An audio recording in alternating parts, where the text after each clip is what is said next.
Saudaraku, kabar baik seputar transfer Megawati Hanyastri Pertiwi berhembus dari Liga Voli Putri Korea.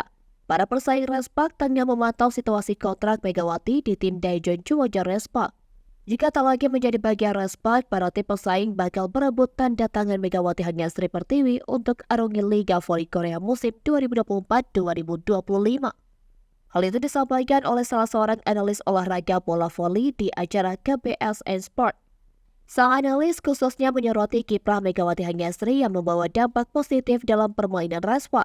Pevolley asal Jember, Jawa Timur ini bahkan bisa disebut sebagai protagonis utama dalam membantu Respak mengakhiri penantian 7 tahun untuk lolos ke babak playoff.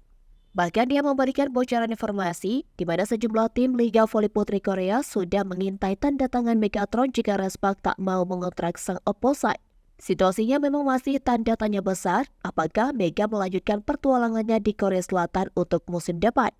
Terdekat setelah Liga Voli Putri Korea berakhir, Megawati akan kembali ke tanah air dan berkompetisi di Pro Liga 2024. Teka-teki transfer Megawati untuk 2024-2025 di Korea Selatan diprediksi akan terkuak sebelum bulan Oktober, di mana kompetisi musim anyar dimulai.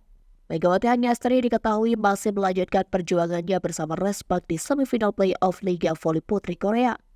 Megawati akan dijadwalkan bersuaping Spider pada perebutan tiket Grand Final yang menerapkan sistem best of 3. Laga Respak melawan Pink Spider berlangsung 3 kali, yaitu 22, 24, dan 26 Maret.